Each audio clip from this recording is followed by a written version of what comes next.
शिमला के पास किसी गांव में चाय वाला ध्यान से मेजर समय और नमन की बातों को सुनकर समझने की कोशिश कर रहा था। अब उन पर शक करने का कोई सवाल ही पैदा नहीं होता था। इतना तो कंफर्म हो गया था कि वो यहीं के थे, बस कुछ समय के लिए बाहर थे। बातों ही बातों में चाय वाले ने उनसे बहुत सारी जानकारियां ले ली थी, जिसे लगभग मेजर समय और नमन ने सही सही ही बताया था। चाय वाले ने कहा, वो वहां सामने एक झोपड़ी खाली है, तुम लोग चाहो तो अभी कुछ समय के लिए वहां रह सकते हो। और दाल रोटी का सामान है या ले जाओगे? मेजर समय ने अपने झोले को टटोलते हुए कहा, अभी थोड़ा बहुत सामान तो है, 1-2 दिन के लिए बस। अब यहाँ कहीं काम ढूंढ लेंगे तो खाने की भी व्यवस्था हो जाएगी।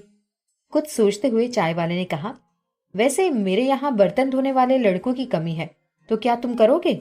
बहुत ज्यादा तुम्हें नहीं दे पाऊंगा, पर जब तक काम ना मिले तब तक तुम यहाँ काम कर सकते हो। समय ने कुछ सोचा और बोला, ठीक है, पर गुजारा करने लायक तो दोगे ना? चाय वाले ने मुस्कुराकर कहा, अब तुम तो इसी गांव के बच्चे हो, तो अब यही समझ लूंगा तुम मेरे बच्चे हो। तुम्हारा ध्यान मैं अपने बच्चे जैसा रखूंगा, तुम चिंता मत करो। समय मुस्कुरा दिया। उसने फिर कहा, अब ये मेरा दोस्त, इसकी भी कुछ व्यवस्था कर देते तो अच्छा होता।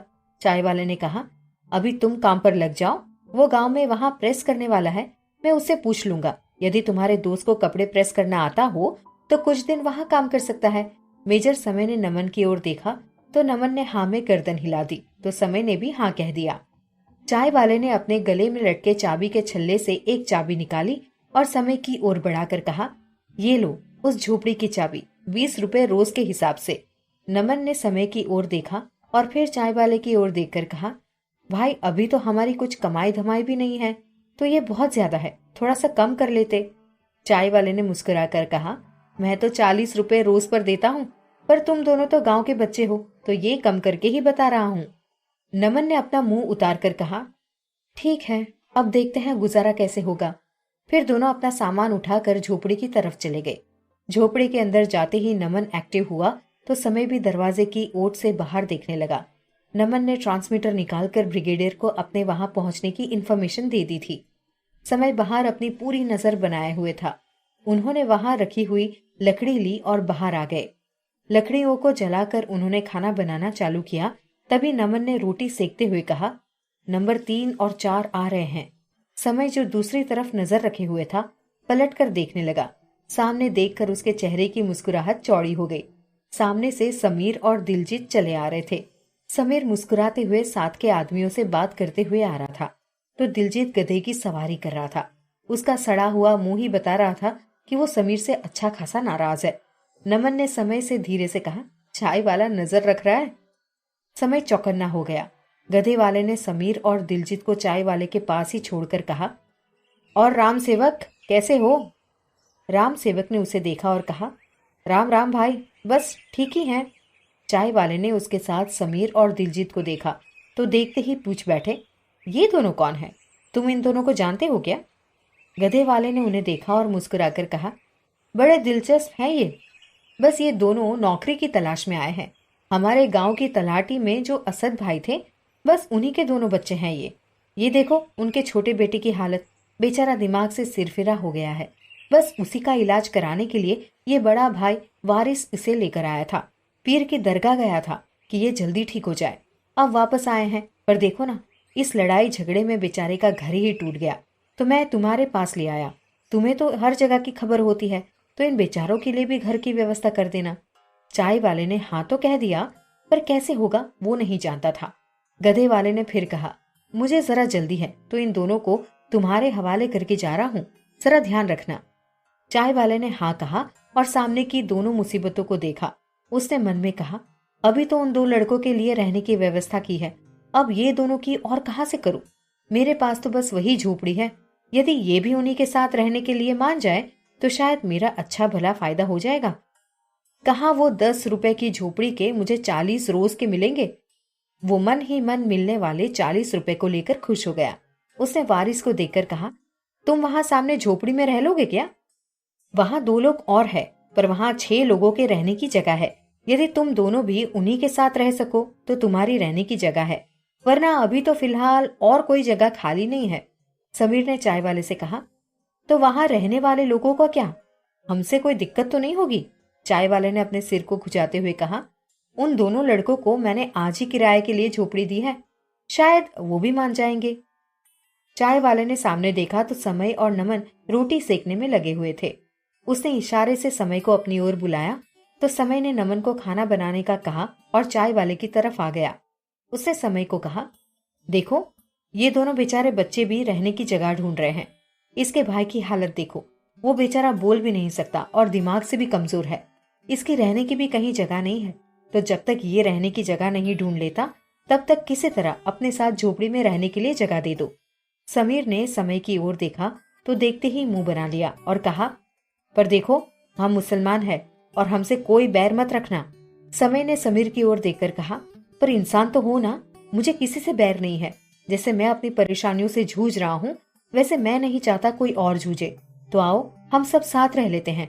बस हम तो रोटी सब्जी ही खाते हैं, तो तुम लोग अपना चिकन विकन सब बाहर ही खाना। समीर ने मुस्कुराकर हाँ कह दिया तो समय ने उसके साथ चलने का इशारा किया। इधर चाय वाला बहुत खुश हो गया। किराए की बात वो समीर से पहले ही कर चुका था। अब इतना किराया मिलेगा, वो भी छोटी सी झोपड़ी का। वो मन ही मन अपनी आमदनी गिनने लगा। समय ने जैसे ही इशारा किया, समीर और दिलजीत भी अपना झूला लेकर उसके साथ चले गए। जैसे ही समय उन दोनों को लेकर झोपड़ी में अंदर आया तो दिलजीत ने समीर को पकड़कर दीवार से सटा दिया और जोरदार मुक्का समीर के पेट में मारते हुए कहा, साले मैं दिमाग का पैदल लगता हूँ जो मुझे गधे की सवारी कराई।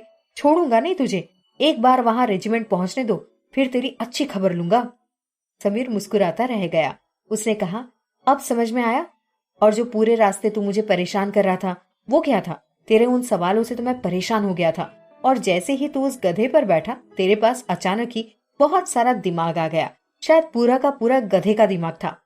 दिलजीत ने फिर समीर की ओर घूर कर देखा तो समीर मुंह टेढ़ा करके मुस्कुरा दिया। समय उन दोनों को छोड़कर बाहर निकल आया तो देखा नमन अभी भी रोटी सेकते हुए पूरी तरह से चौकन्ना था। समय भी उसके साथ बैठकर खाना बनाने लगा। उधर अंदर समीर और दिलजीत जल्दी ही ट्रांसमीटर की सेटिंग करने में लग गए। उन्होंने भी अपने पहुंचने की खबर ब्रिगेडियर तक पहुंचा दी थी। बस इंतजार बाकी के दो लोगों के पहुंचने का था। उधर काठ गोदाम में प्रीति सुबह जागी तो बगल में सोए हुए विक्रम को देखकर उसके चेहरे पर सुकून उतर आया। उसने विक्रम को देखा, फिर झुककर उसके माथे को चूमकर कहा, सोते हुए तो आप किसी मासूम बच्चे जैसे लगते हैं और जागते हुए खूंखार से शेर की तरह बन जाते हैं। बस अब गुस्सा ना होना मुझसे। वो उठकर जाने लगी तो विक्रम ने नींद में ही उसके हाथ को पकड़कर अपनी ओर खींच लिया। प्रीति ने अपनी बड़ी बड़ी आंखों से विक्रम को देखा जो उसे अपने नीचे समेटे हुए चैन से सो रहा था। उसकी चैन की नींद को देखकर आज प्रीति को विक्रम पर बड़ा ही प्यार आ रहा था। वो भी उसके करीब होकर उसी को ताक रही थी। ये पल भी कितना सुकून भरा था, बताना बहुत मुश्किल था। नानी नीचे पूजा की तैयारियां करने लगी होगी, ये सोचकर प्रीति ने विक्रम को जगाते हुए कहा, विक्रम मुझे उठना है, नानी नीचे पूजा की तैयारियां कर रही होंगी। विक्रम ने आंखें खोलकर प्रीति को देखा, फिर अचानक उसे कल की बात याद आ गई। वो झट से प्रीति से दूर हो गया और प्रीति से कुछ बोले बगैर ही कबर्ड से अपने कपड़े निकालकर बाथरूम की ओर चला गया। प्रीति मुंह खोले बस उसे देखती रह गई। उसने अपने रब जी से कहा, देखा रब जी, मैं ना कहती थी कितने खड़ूस हैं ये। जाना मुझे था पर पहले ये नहाने चले गए और नानी के सामने जाकर पक्का बोलेंगे कि मैं सो रही थी। एक तो खुद मुझे अपनी बाहों में खींचकर मुझे जाने से रोक दिया और अब देखो। फिर उसे वही सुकून भरे पल याद आए तो उसके होठों पर बड़ी सी मुस्कुराहट तैर गई। कितने समय के बाद विक्रम का यूं करीब आना प्रीति को बड़ा अच्छा लगने लगा था। प्रीति अभी सोच ही रही थी तभी विक्रम नहाकर वापस आ गया। प्रीति ने मन में कहा, पक्का पिछले जन्म में एलियन रहे होंगे, इतनी जल्दी नहाकर कौन आता है।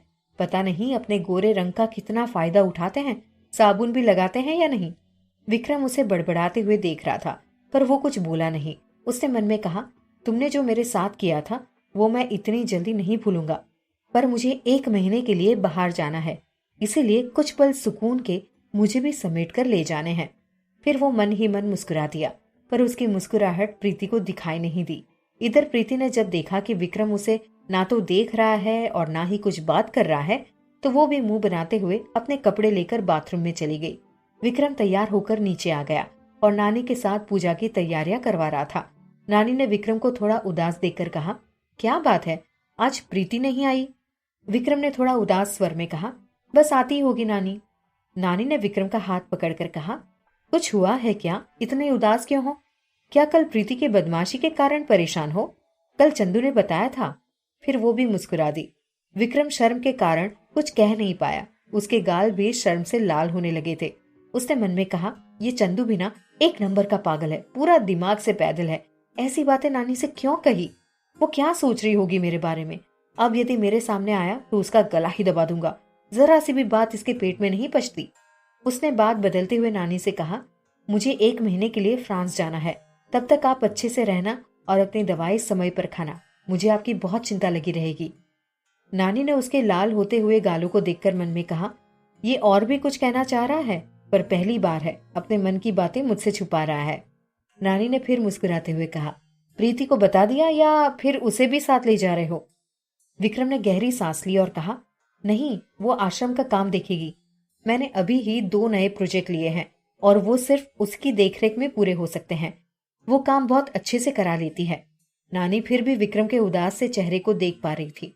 उन्होंने विक्रम का हाथ पकड़कर कहा, तुम चिंता मत करो, मैं तुम्हारी प्रीति का भी ध्यान रखूंगी।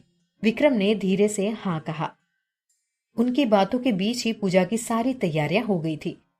तभी प्रीति भी वहां आई और आते ही बोली, सॉरी नानी, आज मुझे आने में थोड़ी देर हो गई और सारी तैयारियां आपने अकेले कर ली।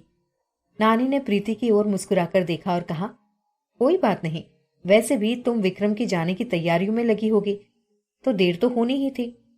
आओ पूजा करते हैं।